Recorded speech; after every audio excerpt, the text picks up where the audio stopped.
Hello viewers, welcome to Scimitar Hindustan private limited. So இன்றைக்கான வீடியோவில் நம்ம எதை பற்றி பார்க்க போகிறோம்னா, ப்ரீவியஸ் வீடியோவோட கண்டினியூஷன் வீடியோ தான் இது.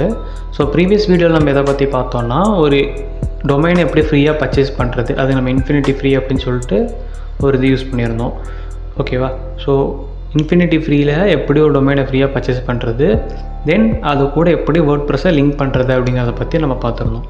ஓகேவா? இப்போது வேர்ட் ப்ரெஸ்ஸில் என்னென்ன தேவைப்படுது அது எல்லாத்தையும் நம்ம பார்க்கலாம். ஓகே, இப்போ அந்த வீடியோ லாஸ்ட்டில் பார்த்தீங்கன்னா ஒரு யூஆர்எல் வந்துட்டு நமக்கு இருந்திருக்கும். ஓகேவா?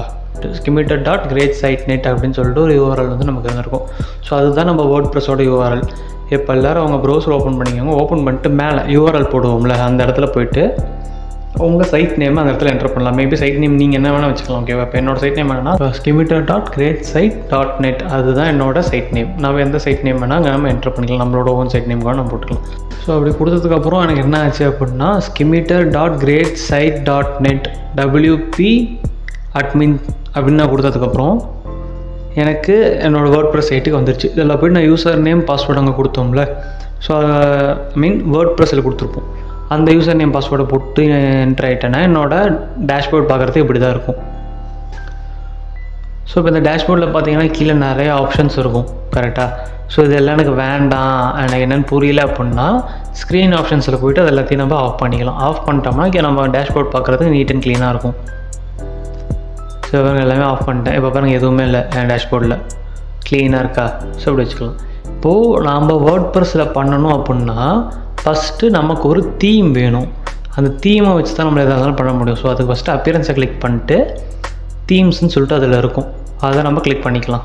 ஸோ அப்பியரன்ஸ் வந்து லெஃப்ட் சைடு கார்னரில் இருக்கும், லெஃப்ட் சைடு டேஷ்போர்டில். அதை கிளிக் பண்ணி தீம்ஸை கிளிக் பண்ணிட்டோம்னா வந்துடும். ஸோ அதுக்கப்புறம் நம்ம டேஷ்போர்ட் பார்க்குறதுக்கு இப்படி தான் இருக்கும். ஸோ இதில் பாருங்கள் 3 தீம் வந்து ஆல்ரெடி ப்ரீ இன்ஸ்டால் ஆகிருக்கு. இது எல்லாமே டிஃபால்ட்டாக இன்ஸ்டால் ஆகிருக்க தீம். நம்ம இந்த தீம் வேணுனாலும் நம்ம யூஸ் பண்ணிக்கலாம், ஆக்டிவேட் கொடுத்து நம்ம யூஸ் பண்ணிக்கலாம். இப்போ புதுசாக இன்ஸ்டால் பண்ண போகிறதுனால ஆட் நியூ தீம் கொடுத்துக்கிறோம். ஆட் நியூ தீம் கொடுத்துட்டு இதில் வந்து நம்பர் ஆஃப் தீம்ஸ் இருக்குது, நிறையா தீம்ஸ் இருக்கும். ஓகேவா? ஸோ நமக்கு எந்த தீம் வேணும் நம்ம கொடுத்துக்கலாம். இப்போ நம்ம ஆஸ்ட்ராங்கிற தீமை தான் நம்ம யூஸ் பண்ண போகிறோம். ஆஸ்ட்ரான்னு போட்டால் லெஃப்ட்டில் ஃபஸ்ட்டாக வந்துருக்கு பார்த்தீங்களா? ஸோ இந்த தீம் தான் நம்ம யூஸ் பண்ண போகிறோம். ஸோ இன்ஸ்டால் கொடுத்துட்டு ஆக்டிவேட் கொடுத்துடலாம்.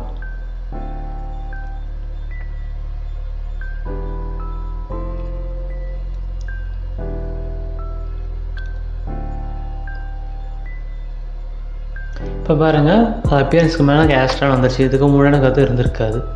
ஓகேவா? இப்போ நெக்ஸ்ட்டு நமக்கு ஒரு ப்ளகின் தேவைப்படுது.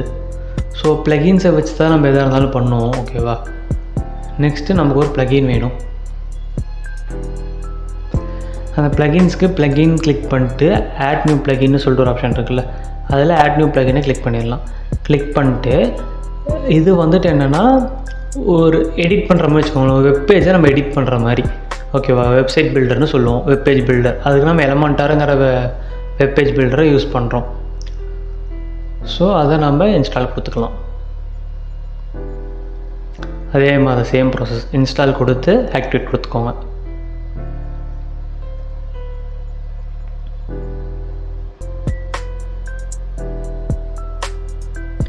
ஆக்டிவேட் கொடுத்தாச்சா? ஸோ இப்போ எலமெண்ட்டாக பாருங்கள், இங்கே லெஃப்ட் சைடில் நமக்கு வந்துருச்சு. கரெக்டாக? இப்போது நம்ம பேஜஸ் கிளிக் பண்ணுறோம். ஸோ நம்ம பேஜஸில் பாருங்கள் நமக்கு எந்த பேஜும் இல்லை. அவங்க கொடுத்த சாம்பிள் பேஜ், ப்ரைவசி பாலிசி அந்த பேஜ் தான் இருக்குது. ஸோ அதுக்கு பண்ணணுன்னா நம்ம ஆஸ்ட்ரா கிளிக் பண்ணி ஆஸ்ட்ராவை கஸ்டமைஸ் பண்ணணும். இப்போ ஆஸ்ட்ரான்னு சொல்லிட்டு நம்ம கிளிக் பண்ணுறோம் அப்படின்னா டேஷ்போர்டு இப்படி தான் இருக்கும். அதில் கஸ்டமைஸுங்கிற ஆப்ஷனை கிளிக் பண்ணிக்கலாம். இப்போ ஓகே, இப்போது ஆஸ்ட்ராவில் கஸ்டமைஸ் ஆப்ஷனை கிளிக் பண்ணதுக்கப்புறம் நம்மளோட டேஷ்போர்ட் பார்க்குறதுக்கு இந்த மாதிரி தான் இருக்கும். ஸோ இதில் நம்ம என்ன பண்ண போகிறோம்னா, இப்போதைக்கு நம்ம பேஜஸை தான் ஆட் பண்ண போகிறோம். ஸோ நெக்ஸ்ட் ஸ்டெப் வந்துட்டு நெக்ஸ்ட் வீடியோவில் நான் வந்துட்டு உங்களுக்கு கண்டினியூஸாக சொல்கிறேன். ஓகேவா? ஸோ இப்போதைக்கு நம்ம மெனூஸை மட்டும் ஆட் பண்ணலாம். மெனூஸ்னு ஒரு ஆப்ஷன் இருக்குல்ல, கீழே பாருங்கள். மெனூஸ்னால் என்னென்னாங்க மேலே இருக்குது பார்த்தீங்களா, அதெல்லாம் தான் மெனூஸ்ன்னு சொல்லுவோம். அந்த மெனூஸை ஆட் பண்ணுறதுக்கு கீழே மெனூஸ்னு இங்கே லெஃப்ட்டில் இருக்கும். அதை கிளிக் பண்ணிட்டு கிரியேட் நியூ மெனு கொடுத்து அந்த மெனுக்கு ஏதோ நேம் வச்சுக்கலாம். அதுக்கு முன்னாடி ப்ரைமரி மெனுவா அப்படின்னு சொல்லிட்டு நம்ம கிளிக் பண்ணிக்கணும். ப்ரைமரி மெனுவாக தான் நான் கிளிக் பண்ணிக்கிறேன். கிளிக் பண்ணிட்டு ஸ்கிமிட்டர் அப்படின்னு சொல்லிட்டு கொடுத்துட்றேன். ஓகேவா? ஸோ வேர்ட் ப்ரெஸ்ஸை பொறுத்த வரைக்கும் நம்ம எல்லா ஸ்டெப்பு பண்ணுறப்பையும் பப்ளிஷ் அப்படிங்கிற ஒரு விஷயத்த வந்துட்டு கண்டினியூஸாக பண்ணிக்கிட்டே இருக்கணும். இப்படி பப்ளிஷ் பண்ணால் விட்டோம்னா ப்ராப்ளம் ஆயிரும். ஓகேவா? அந்த சேஞ்சஸ் வந்து நடந்திருக்காது. ஸோ அதனால் பப்ளிஷ் எப்பயுமே கொடுத்துடணும். பப்ளிஷ் கொடுத்துருங்க. ஓகே, இப்போ வந்து பப்ளிஷ் ஆயிடுச்சு. இப்போ பாருங்கள் மேலே அந்த எதுவுமே இல்லை. ஓகேவா? ஸோ இப்போ நான் ஆட் ஐட்டம்ஸ் கொடுத்துட்டு அங்கே மேலேயே பேஜஸ் ஆல்ரெடி இருக்க பேஜில் ஹோம் பேஜ் ஃப்ரண்ட் பேஜுன்னு இருக்குல்ல, அந்த ஹோம் பேஜை நான் கொடுத்துட்றேன். இதுக்கப்புறம் என்னென்ன எனக்கு தேவைப்படுதுன்னா about us, contact us and shop, இது 3 எனக்கு தேவை. ஸோ அது எல்லாத்தையுமே கொடுத்து நான் ஆட் கொடுத்துக்கிறேன். அபவுட் அஸ் கொடுத்துட்டு ஆட் கொடுக்குறேன், எனக்கு இங்கே லெஃப்ட்டில் வந்துடும். ஓகேவா? ஸோ அந்த மாதிரி நெக்ஸ்ட்டு கான்டாக்ட் அஸ் கொடுக்குறேன்.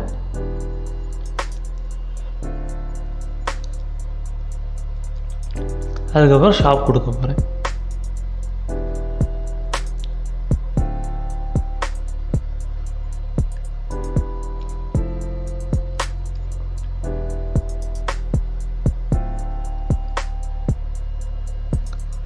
கொடுத்து பப்ளிஷ் கொடுத்துட்டோம்னா நமக்கு வந்துட்டு வந்துடும். இப்போ அந்த மெனுஸ், இதுக்கு முன்னாடி இந்த மெனுஸுக்கு எடுத்த பாருங்களேன், ஹோமு, அபவுட்டஸு, கான்டாக்டஸு, ஷாப்பு, இது அவ்வளோதான் இருக்குது. ஓகேவா?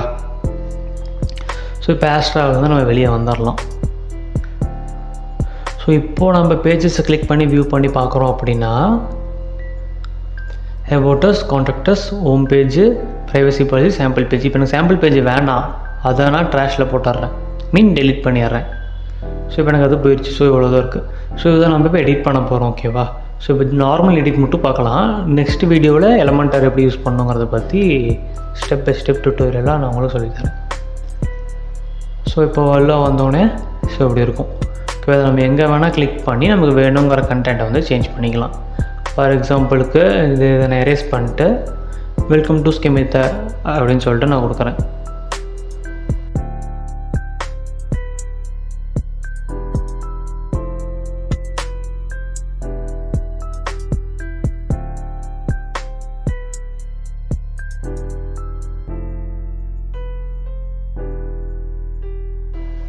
வெல்கம் டு ஸ்கெமித்த அப்படின்னு சொல்லிட்டு கொடுத்தாச்சு.